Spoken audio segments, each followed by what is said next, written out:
Welcome back to Reels Like the First Time. I'm your host, Allison Salamoni, and joining me today to talk about 1984's Red Dawn is co host of the Resistance broadcast and Just Like Movies podcast. It's the one and only John Hoey. Hi, John.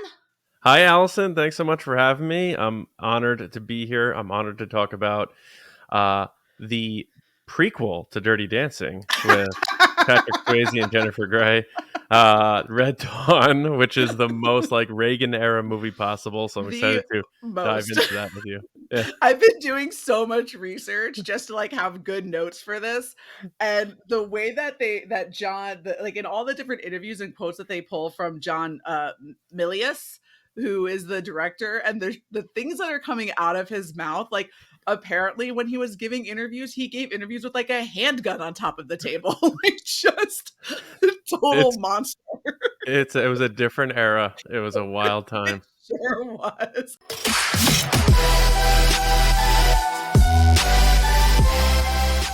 Well, welcome again. I'm so excited to have you on here. Thank you. You're welcome. Before we get started, though, I want to learn. I always love learning a little bit of history about my guests. Obviously we all know with the Resistance broadcast, like big Star Wars fan. But where you discovered your love for movies, or is it even before then? Oh yeah, well before then. I always grew up loving movies. I like getting lost in stories, and I'm the type of person where, um, ever since I was a kid, if I was watching a movie, I really just got soaked into it, and like Hmm. my environments around me didn't exist, and I was just like in the story. And um, like my parents would always tape movies off of TV, or if like we had the rare cable box or something like that, and we had so many movies in the house on VHS. And then I worked at a video store as a teenager through college, and that's when it like took it to another level, and I became the video store guy. So that just exponentially grew my love for movies, and my knowledge of and trivia and history of movies and stuff like that. And like Star Wars, just like when those came back around in '97 with the special edition, like I always loved Star Wars, but seeing them in the theaters, like the originals with the special edition updates, it just Hmm. made me fall in love with them even more. So that's where I ventured in that direction.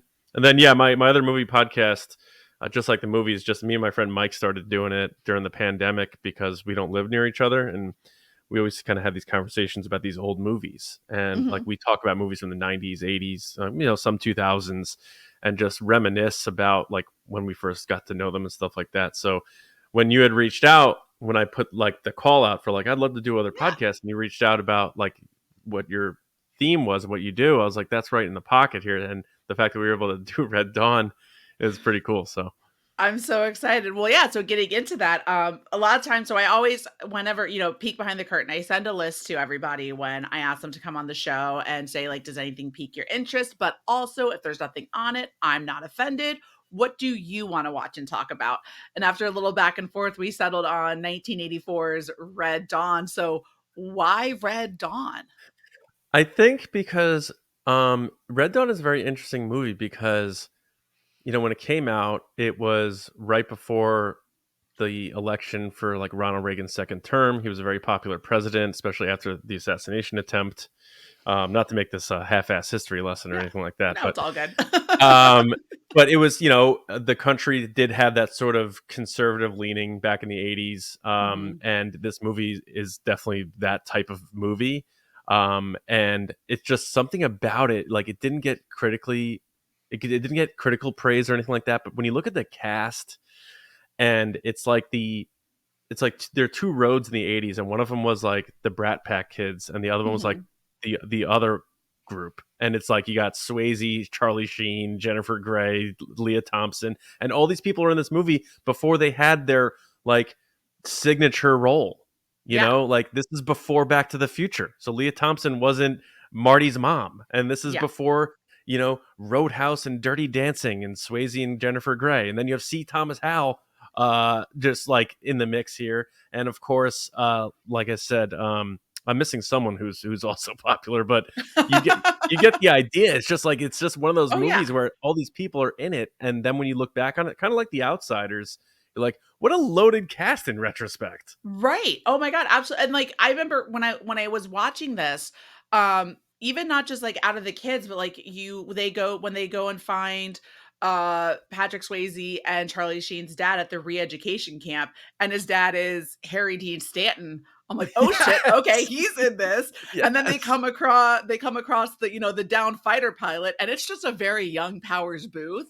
Like, Powers Booth in what? the mix. Yes. I know. That's what I'm saying. It's like every time the camera turns, you're like, this is just like this giant, like, cameo fest of character Yeah, actors. Lane Smith as the mayor, as Daryl's dad, like, Yes. just it's literally it feels like everyone who, like, defined '80s film Absolutely. is in this movie, and It's wild. I loved it. I was like, "Oh, there's there," and I watched it. I told you when I'd watched it. I had watched it before going to work. 'Cause I was like, I had a couple of hours to I woke up early just to watch it.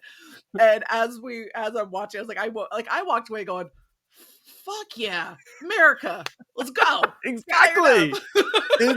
It is the most unapologetically patriotic movie. It's just so crazy. This, like, alternate universe where we get invaded in the United States to kick Yeah, off World War III. Like, I know we right, got bombed at Pearl Harbor, but we're talking about, like, on the main continental US just getting yeah, invaded by paratroopers. Like, yeah, it's yeah, just absolutely wild. And I bet during that time, people were like, "Oh no, is this really gonna happen? Like, we better watch this movie and, like, right. prepare." Well, because like, this is coming out in '84, so, like, we're still in the depths of the Cold War, right? Yeah, Like, yeah, there's still like, the countries that he chose to use in this movie, he chose for a reason. It's yeah, Russia, it's Cuba, and it's Nicaragua. yeah, So, the 3 countries that we're going back and forth with still. So, yeah. John Milius was not dumb when he rewrote this movie He at all. knew he had his finger on the pulse in terms of what would work, especially, trying to lure in, young, angry Mhm. men who are, the patriotic guys out there and stuff, gun toting. And then let's not forget this came out before Rocky 4, which is also, Oh, of that yeah. ilk. So, Yeah. I don't think Red Dawn gets its due when it comes to stoking the passions of the US versus Soviets persuasion, but Right. maybe we can lend that to it today. Who who doesn't wanna go fight Russians after Well, watching this and movie, now, right? yeah, Yeah, exact and you know what? again. I It's so funny because I didn't do a ton of trivia on the movie itself, but I did look up Red Dawn in terms of its, lasting effects and Mhm. stuff like that, and apparently Ukraine soldiers Yeah. were spray painting Russian tanks Wolverines. Yes, I saw that too. I put that in my notes, like, that's that whole lasting impression of, like, because really, I mean, when it was right after Russia had invaded the Ukraine and when they were, like, really coming at them, and it's so when moments like that happen, and because I remember that story, but I had no context to it. I haven't seen Red Dawn, but now that I've seen it, I'm like, "Oh, that's so fucking cool. Ukraine's the Yes. best." Like, look at Yes. those guys. I Um, know. It's it wild. it's wild. The other fun fact that I loved learning about this movie is that this is the first movie to get the PG-13 rating when the Motion Picture Association, updated the ratings. Oh, This wow. is part of I need to figure out a way to work in a segment called "If It's on Wikipedia, It's True." But it's on, and, like, doing a little research, it does sound pretty true. So I guess with, parents were becoming very upset with movies like Gremlins and, Temple of Doom being rated PG because it was all GPGR, I think were, like, where it was going. There was no in between, so, like, they thought that these 2 movies were like, way too violent for children. Mhm. So the Motion Picture Association, like, revamped their rating system and did a PG-13, and this was the first movie to be released under the PG-13 rating. Wow. Yeah. Is that a That's cool little crazy. fun fact?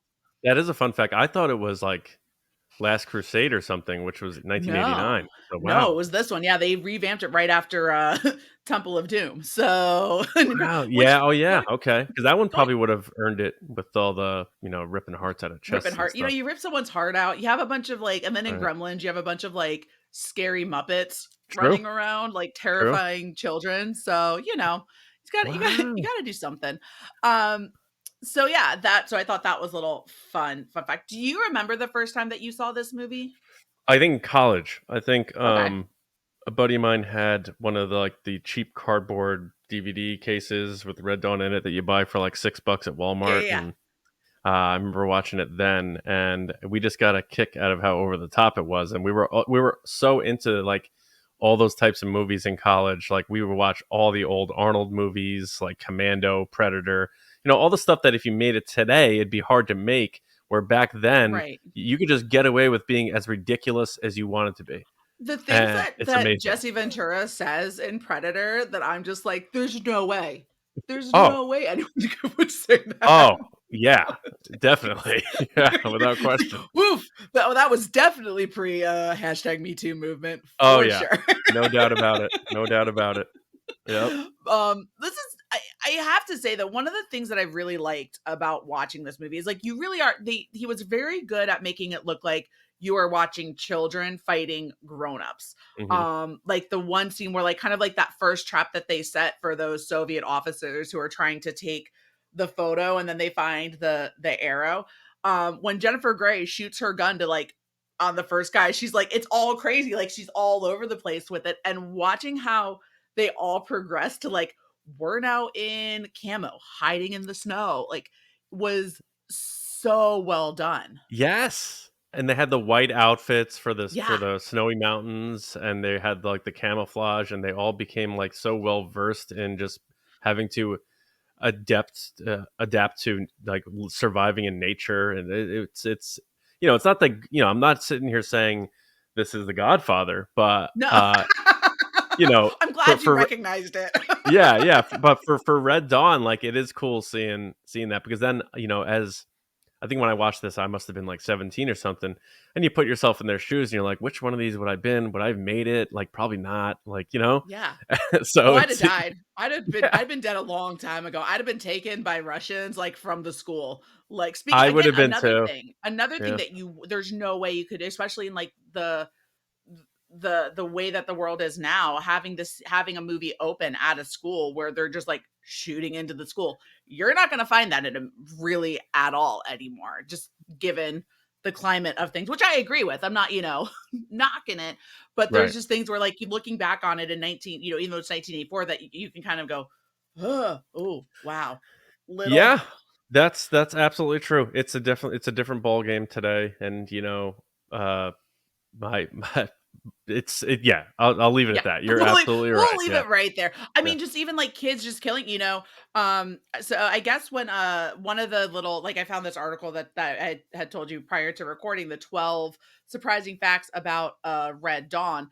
And one of the surprising facts was basically that John Milius completely rewrote the script and like told the guy who was originally made the script that he was like, hey, what did he say? He goes, "This isn't gonna be easy for you to take because, you're kind of full of yourself, but I'm going but I'm going to take this and I'm going to make it into my movie and you're just going to have to sit back and watch and it may not be too pleasant." Y Um, You know what? I like that sort of just conviction. yeah. Yeah. Oh, yeah. He then told him to, take the money you have and spend it on a young girl, enjoy getting laid, and write another script. Jeez. Oh, just a different universe from today's world. This guy sounds like a total gem. Like, he sounds like Yeah. he's probably a blast at parties. He sounds like your crazy, uncle at, like, Thanksgiving that is still thinking we're in the Cold War is what I'm assuming, John. Yeah. I mean, just looking at his what he's up to now. So he was born in 1944, so he's born during World War II, so I don't know if that had an Okay. impression on him. Uh, Maybe just a little. yeah, maybe just a little bit. He hasn't done much in a long time. He's been off the grid, so I don't know if like people just got tired of him or whatever, but the last thing he did was he wrote 2001's Texas Rangers, and then he did Clear and Present Danger in '94, which I enjoyed. Uh-huh. But he really just sort of fell off in the '90s. Yeah. He was nominated for an Oscar though. He was nominated for Best Screenplay, based on material from another medium for I guess he was one of the writers on Apocalypse Now with Francis Ford Coppola. So clearly this guy is a war movie guy. Like Oh that's his yeah, thing. yeah. Yeah. very, very clearly. But basically with this whole idea with the script is the guy Kevin Reynolds, who originally wrote it, his script, I guess, was much more similar to like a Lord of the Flies kind of thing. So, Hmm. and Milius didn't want like kids running around being crazy, killing each other. We're gonna take it in this route where we're gonna kill more Russians. I say, to this day, it holds up because people ask, "What's that movie about?" And I say that movie's not about the Russians; it's about the federal government. Ooh, So those are his words. It's about, interesting. which is also really fun trying to read articles about this and try to get people to like break down Red Dawn and like get to like the thematic issues of it. I'm like, I just think it's just an apocalyptic war movie. Like that's really not that deep. Don't get too deep. Yeah, because if you do, you're just creating something. Yeah. There's no need. When Patrick Swayze says this, he really meant this. It's a Uh, metaphor for the environment. God, all right. okay, that's fine. No, this movie though, it is it like you said, it wasn't a huge success, but it did gross over about 38 million worldwide. So it's definitely picked up more as like years have gone on and kind of I don't know if I would call it like cult following, but kind of just about that. If there's like a Yeah, better I think it's like, and I could be wrong. I want to hear what you think about this, but sometimes when things are so like cheesy or ridiculous that people enjoy them in that way, and Mhm. then they almost trick themselves into actually genuinely liking it, Yes. and it sort of just goes from there. And like I remember, like I was a big fan of the show Scrubs, and Uh-huh. like one episode they were like all like I guess there was this ongoing thing where they love watching Red Dawn, Yeah. and they would just walk around the hospital going like Wolverines, you know, and Yeah. it's just like that's 17 years later on this TV show on NBC. You know, it's just like it has this lasting Yeah. effect because of I don't know what. I mean, it's not art Yeah. house, you know, Yeah. so it just I don't know. Maybe it is sort of a cult following, but also just like one of those things that developed based on how sort of ridiculous it is. Yeah. I mean, you know what I really like looking at it now, really wish I double featured this with if I had had the time on the day that I watched it, is I really wish I could have followed it up with Roadhouse. Like, I Oh, feel like that would oh, be like the most tell me phenomenal about it. double feature. I bet they sold a 2 pack of DVDs with Oh, I would not be amazing 2 pack. surprised. Yeah. If not, I'm gonna write to Walmart. I'm very strong. I need these in a 2-pack Blu-ray. Roadhouse is Right. another one. It's we did it on Just Like the Movies. It's so over the top, and they're remaking that, and Yeah. and Did they you see how remade Red ripped Dawn. they did? I haven't watched it, but I've heard not great things about it. It's alright, yeah. It's North Korea this time, right? In the Yeah, 2012 version of it. yeah, it's Okay, Chris Hemsworth and, I think one of the Nickelodeon kids, like Jake, Drake, one of those guys. gotcha. Yeah, Yeah, one of them. Who one of knows? them. One of Yeah. them. Yeah, no, did not watch that one. But speaking of Roadhouse, just because we brought it up, because we're talking about Patrick Swayze, and I think that's obviously one of his best roles ever as well. Um, do you think Red Dawn would have been better if we had a precursor, young Patrick Swayze ripping out a throat in Red Dawn? Yes. Yes, I do. I'm a big supporter of throat ripping. I I remember watching Roadhouse and being like, they kept talking about how Dalton has ripped a throat out, and then you're waiting for it, and you're waiting for it, and then he Oh just my does god. it, and you're just like, oh, It's so ridiculous. It's just so insane. Like who's like, all right, this guy's a badass. Like what can be his signature move? And right, they're like, ripping he up. just rips someone's fucking throat out. Fucking love the 80s. The absurdity of it You all. could, yeah, I don't know if everybody was on coke or what, but it's like Probably. you I could think that's the do anything. Like no joke. I was watching. Have you done Over the Top yet? No, I have not. Okay, so that's a movie where Sylvester Stallone arm wrestles to win custody of his son, I love this. and Yes. it's so I don't want to like because you might do it on this show. I don't know if you're gonna have JTE back on. He loves Stallone, you know, Yeah, but yeah, yeah.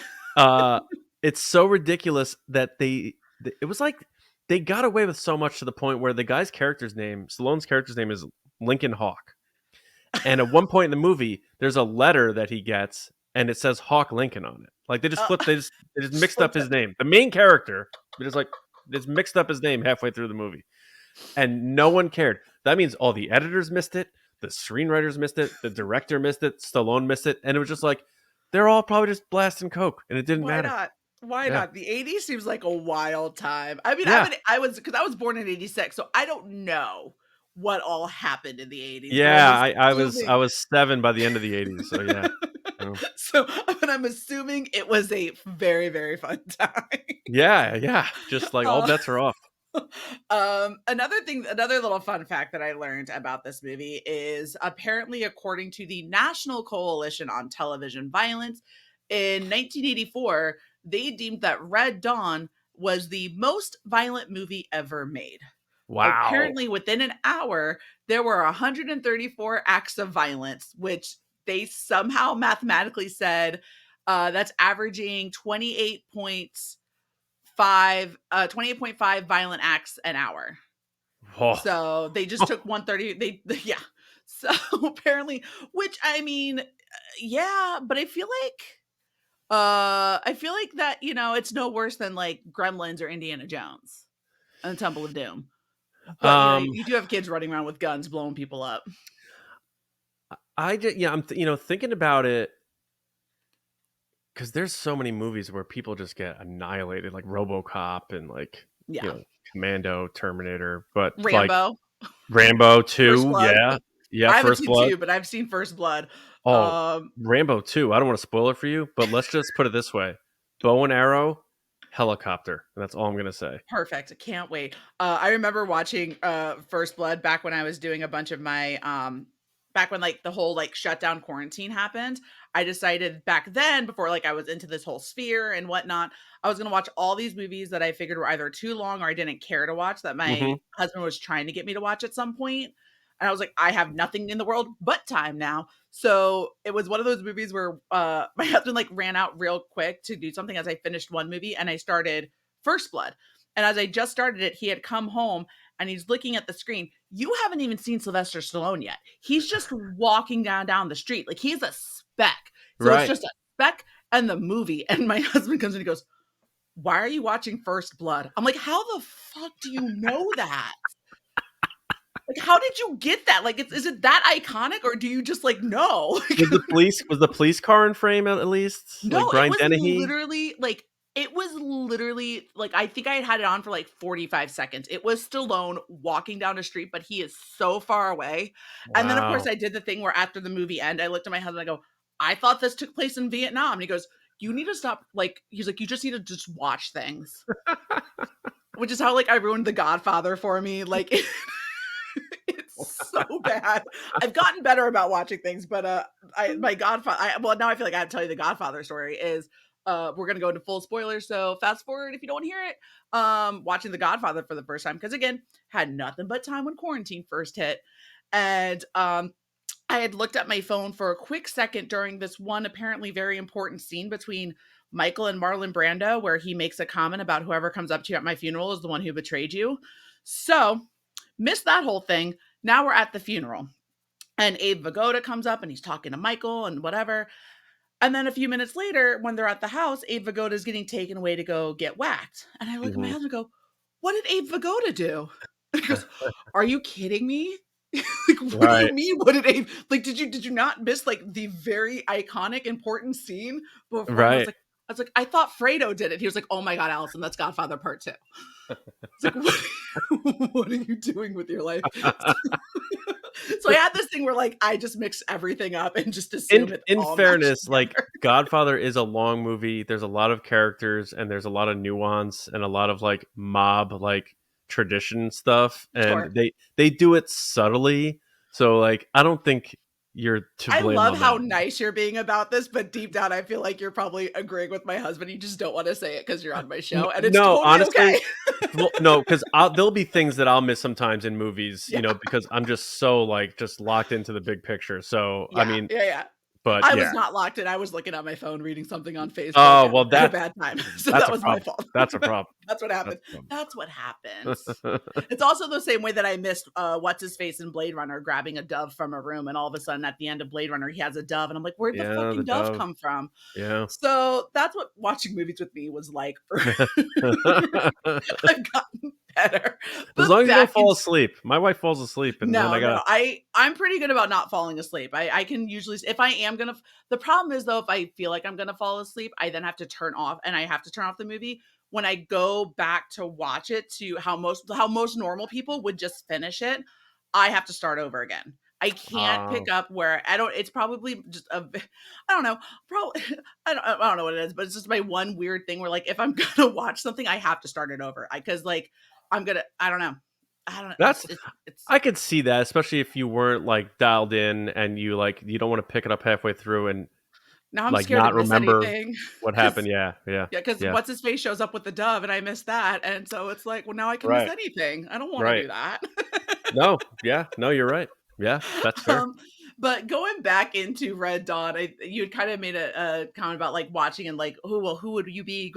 I really wish, like, I would probably try to do a segment if I could find it, but I really wish there was like like a Teen Beat quiz that was like, which Red Dawn character are you?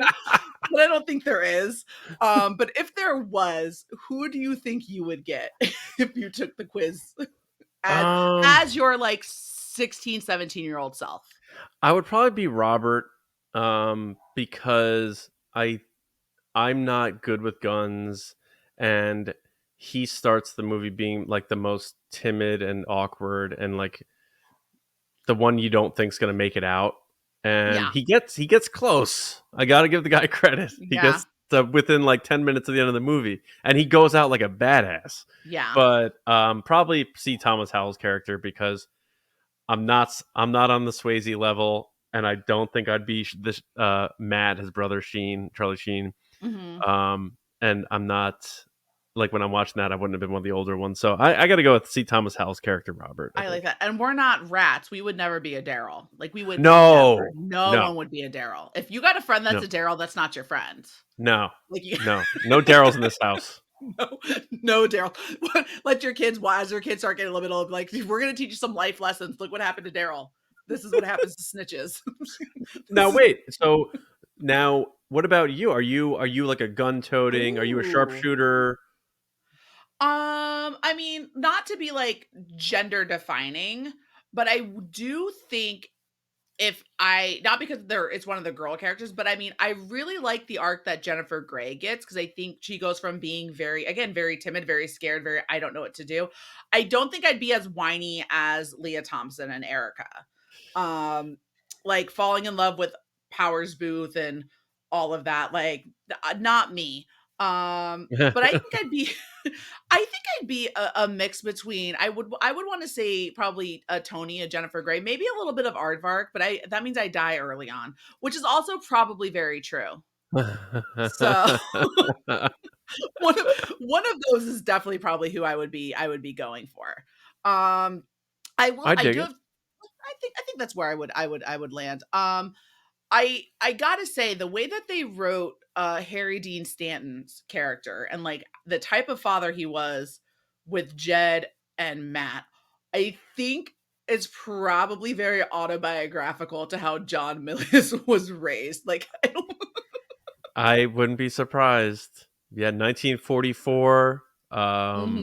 Yeah, there probably wasn't a lot of hugs and kisses and No. story time. Yeah, it's And his that. dad was like and like I think probably from the way that it looks like with how uh uh Matt and Jed are kind of talking with him through the fence, and it's very clear that they're not growing up getting a lot of emotion from their dad, Right. and the most emotion that they're getting is him saying, "I know I was tough on you, but it's because look what's happening." But like I believe in you. Like that was the I love you that he's not gonna say I love you. Yeah, that is, my dad was in the military, and he always sort of had a tough time, like as I got older, saying like, "Oh, I love you" and stuff. But Mhm. there's other ways he said it, like hey, make sure your air pressure's in your tires. It's, it's cold out today, and Mhm. that's I love you. You know, Mhm. it's that way that some dads do it, and that's cool. And that's sort of like what this guy was like. He wanted to make sure that they were safe, Mhm. and he cared about them, but it wasn't like as direct. So I Yeah. think this is a very relatable type of dad, especially for the old school style.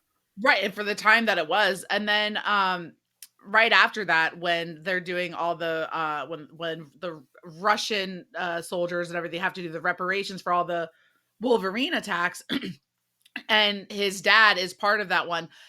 I mean, I guess that's a good song choice, "America the Beautiful," if you're turn around and start singing. I feel like the Star Spangled Banner might have been a little bit more appropriate, but I guess Yeah, grown yeah. men screaming the word America is what fit in the I best. think I think anything works there. It's I do like that's probably one of my favorite scenes, just Mhm. because it's, what's more brave than facing your certain death Yeah, and just saying "fuck you." yeah.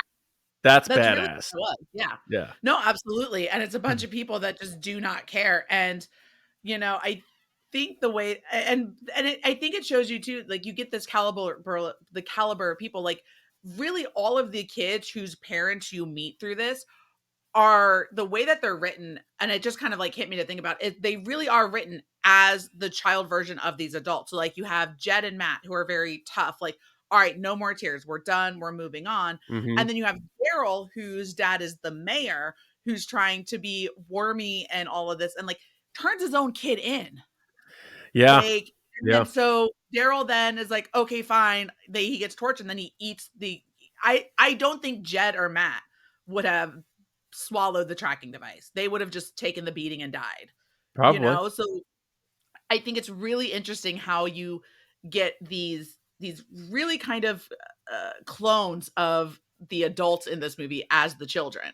That's a great point. That really is a good point, because I didn't really think about that. And then, like, I mean, that, Swayze is the lead, and he's, Mhm. the tough guy, and he's the one who has all the answers, and he tells everybody when to be quiet or when to move, when to Mhm. run. He's the leader. And so, I get. But then when you just went through the supporting characters and made the parallel between the mayor and his son, I'm like, oh yeah, that's a good point. That it's sort of like the apple falls far, right below the tree from which it Yeah. grew. So yeah. And I mean, that's about as deep as I'm gonna get into themes That's for Red Dawn. Let's do inside the actor's studio. Right? Fucking Red Dawn. Little James Lipton action right there. Yeah, What like was a going on stack of in my cards.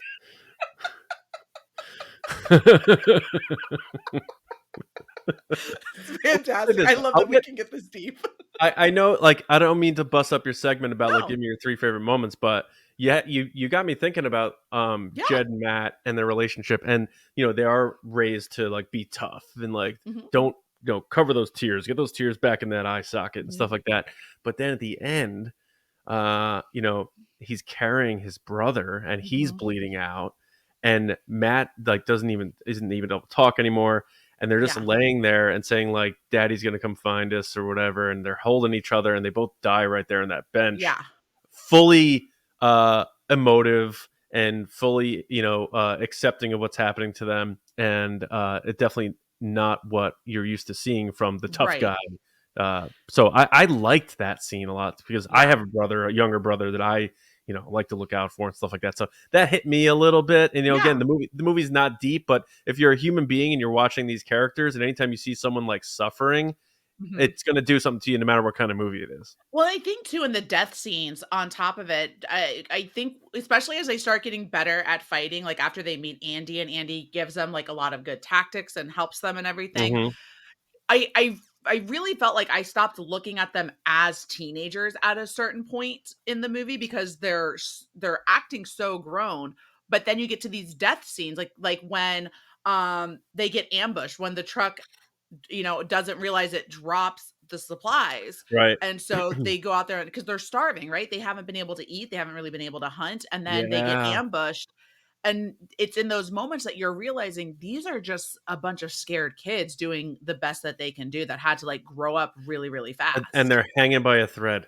Yeah, especially in that moment right there, in that scene when you're getting a like, I did not realize that everyone was basically gonna die in this movie. Yeah, Like, that was yeah. not what I'm glad it wasn't spoiled, but I was like, "Oh, some teens are gonna fight for America. Fuck yeah." And then I'm like, all the teens are dead. And the people who live are not the ones you think would live. Right, right. I was not expecting Leah Thompson to be one of the people that Right. lived, and then to be not only lived, but she's doing the narrating The sort of at like the end. eulogy or whatever you wanna call it, yeah. Yeah, exactly. It is it's definitely not at all. And I think, it's also again interesting to see this. That's where kind of like that Lord of the Flies parallel comes in where, we have to kill Daryl because he swallowed this tracking device. We can't be around him anymore. Right. And no one wants to do it. But then you have Robert who didn't like guns and was terrified and didn't know what to do. He just walks up and shoots him. He shoots both of them. That was Like, the turning point. Yeah. yeah. And everyone's like, what the fuck, Robert? And he was like, what else are we supposed to do? Like, Right. this is just like our friend and Andy are now dead because of what he did Right. and this tracking device. So you want Mhm. more Russians to come find us? I don't. Yeah, and Um, then Robert got, like he parlays that into, like, his big hero moment where he, goes to take down the helicopter, and right. he does his final, like, sort of, like, I don't wanna say, Scarface, but he's got his machine gun, and he's about to get Yeah. loaded up, and he launches the rocket, and he's just like, "Wolverines!" You know? Wolverines! Yeah, good for Robert. Robert's a Yeah, badass. I want to be yeah. like, you know what? I'm taking your answer. I'm Robert. I'm Alright, Robert. let's be a couple of Roberts, We're gonna be a couple of Roberts. We're gonna couple go of take Bobs. on. We're Yeah. gonna go take on the entire Russian army. Let's Just a do couple of it. Bobs taking on the Russian, Soviet army, yeah. It's gonna be great. Well, I guess like kind of jumping into that whole idea. Oh, I think I have another couple of quick fun facts that are if it's Sure. on Wikipedia, it's true. So, so supposedly, Walter Hill briefly showed interest in wanting to direct this and then backed out. So that's a Mm. fun fact. Um, Original name that was going for this movie. It was originally supposed to be called 10 Soldiers, not Red Yes. Dawn. Right, right, okay. Is fun. Shocking. This is the one of the first Jennifer Grey, Patrick Swayze team ups, and apparently they did not get along very well, which then also spilled over into Dirty Dancing. What? Yeah, apparently Jennifer Grey and Patrick Swayze did not get along on this movie. So again, according to this article of like 12 things you didn't know about this movie, John Milius gave Patrick Swayze a lot of power to like be in charge of these actors because he was the oldest of them. He had the most experience of them. So he was basically like in charge. Like he would make these kids call him general, like Milius would make these kids call him general on set, and he called Swayze his lieutenant. So apparently Jennifer Grey was not down with how Patrick Swayze was like Wow, talking that's a to her or little I'm anything. not gonna lie, that's a little upsetting to me. Really? Did I ruin Yeah. it for you? Okay, let me find something good then. But not like in a bad way, but it's like kind of you know Yeah. why? Because I have my sister's a year and 3 months older than me, and I grew up, like, constantly having to watch Dirty Dancing. Uh-huh. So, I'm just like, I even like that movie to this day, and I'm not afraid to admit that. Oh, I And I love it. It's just a great movie. I thought they had great chemistry in that movie, and I think sometimes in rom-coms, like, people aren't able to capture that these days for whatever Mhm. reason. So, I just assumed that they just had this wonderful, like, chemistry. Maybe they did stuff on the side in the real, but apparently Apparently, like, they butted heads a lot. So, like, that whole scene, like, the montage where she's learning the dance and he puts, like, her arm up and he does the stroking, like, that's really her laughing because it tickles, and that's him really being annoyed about it, that they keep having to do Oh, this whole okay. thing over. Like, those are actual things that are like, that's an actual outtake, That's and kinda him cool though, you know? being really mad. I watched Yeah. I used to own it on, like, back when I had on, like, a DVD with, like, Kenny Ortega doing, like, a director's commentary with it. But, yeah, no, apparently, like, he was, very unhappy during that because she kept, like, laughing, and they couldn't just get the take, so, like, when he does the whole, like, look away, he's actually really pissed. So what do you think then about the scene where she's squeezing the orange onto his head in Red Dawn? maybe that wasn't part of the script. Maybe she's like, I'm Maybe. gonna piss off Is that one of Patrick. these? Is this one of these? Is that in here? Is that I don't think that's one of the 12 facts. That's not one of the 12 facts. Cause like, why Uh, would she? Because in like like from a story perspective, uh-huh. these kids are starving. They're eating food like they're starved squirrels, and she's just gonna take an orange and waste it by Squeeze it on his squeezing it head. onto I his would head. love for that to be just like an improv moment. That would We be gotta great. find we gotta find out how to get a hold of Jennifer Grey, and we need I'm to gonna find the I'm gonna truth. try to send her. I'm gonna see if I can DM her on Twitter. See I'm gonna slide into those DMs.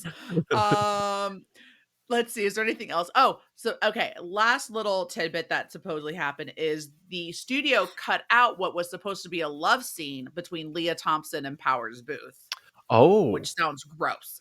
that does Uh, sound kind of but in the red, gross. no, actually, in the Red Dawn commentary, Thompson described a beautiful love scene between her and co-star Powers Booth, uh, where she says that she says to him, "I'm going to die before having made love.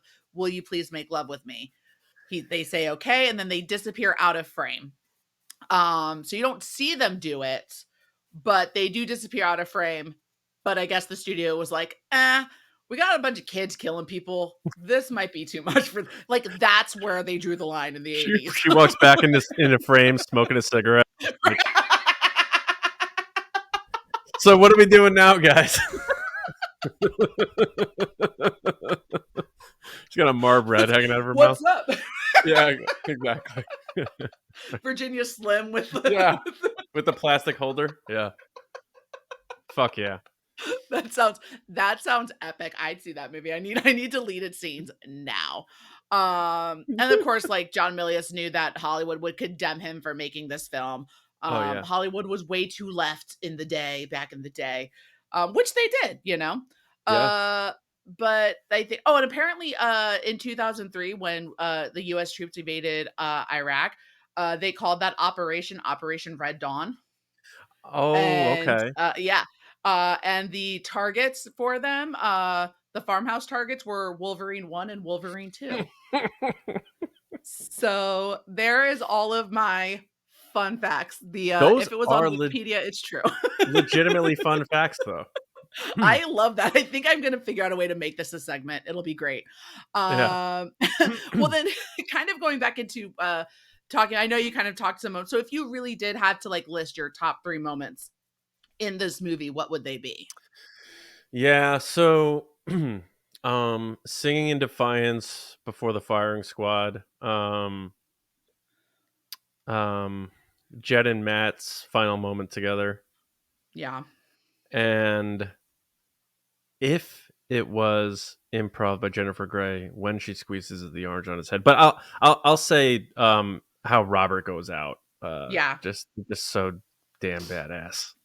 That was one of the other things on this like 12 facts, you know. Apparently C. Thomas Howell still says that people love to scream Wolverines at him. You know So what? I would do the same thing. Yeah, and I bet he's cool with it. Right? I bet he's so cool with it. I Yeah. bet he loves it. And if he Yeah. doesn't, he's not going to tell you Yeah, because it's exactly. what he's got. Right, right, right. How about you? um, What do you got?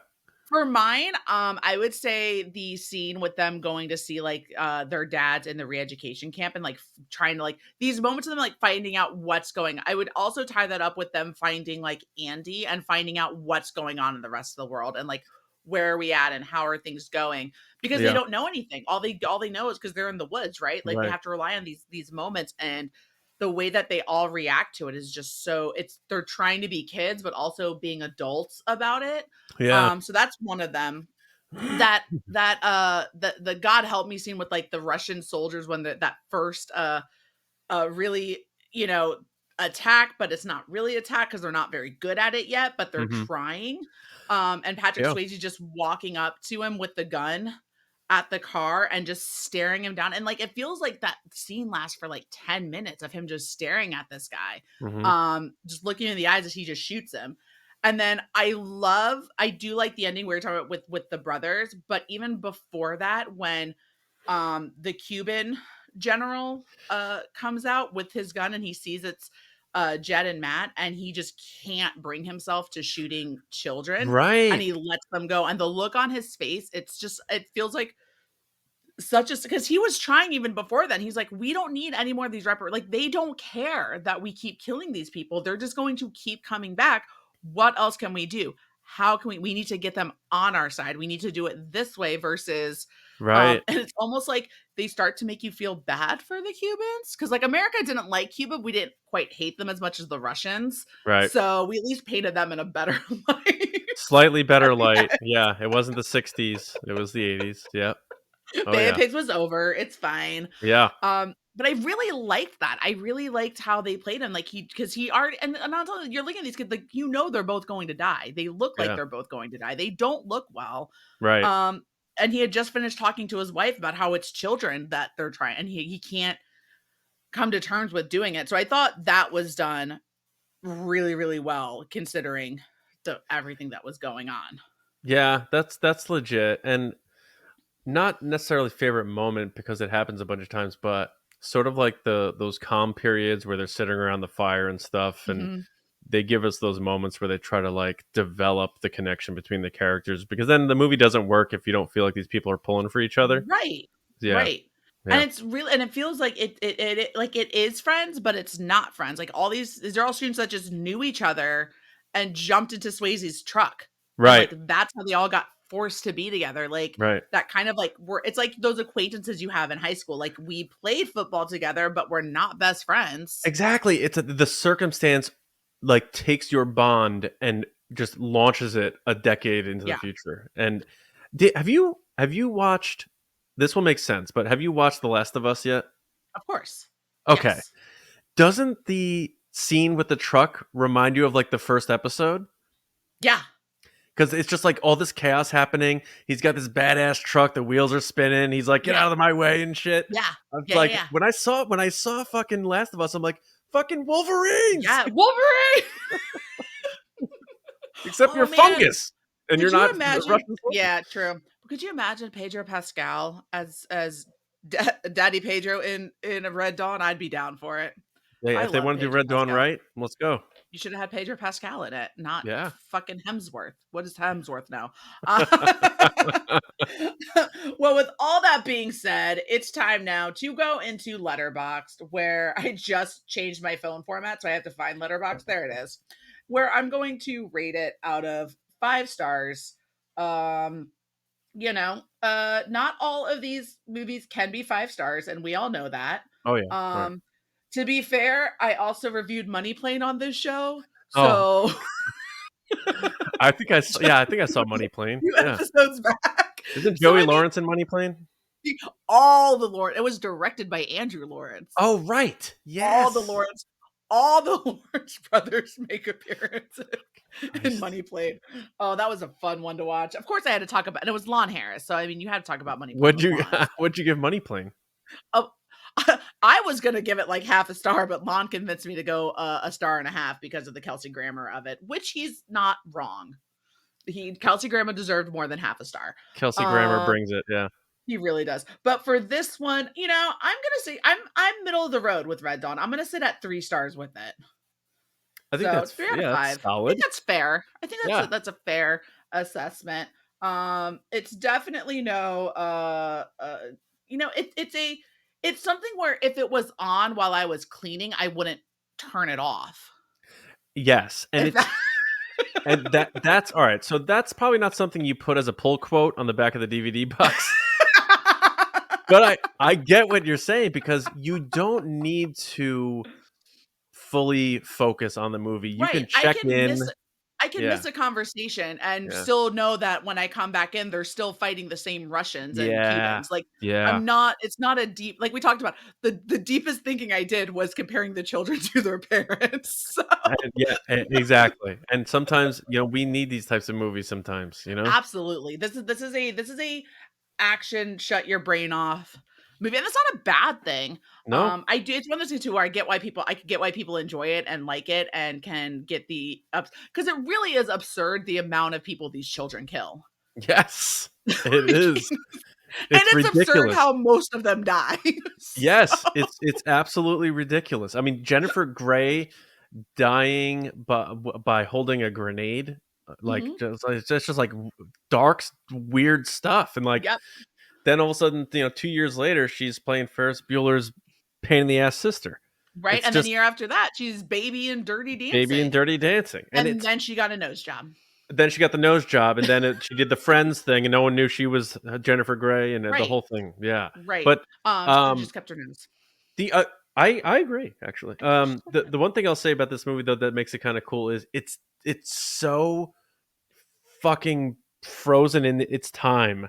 It's like a time capsule, and I love that about it. Yeah.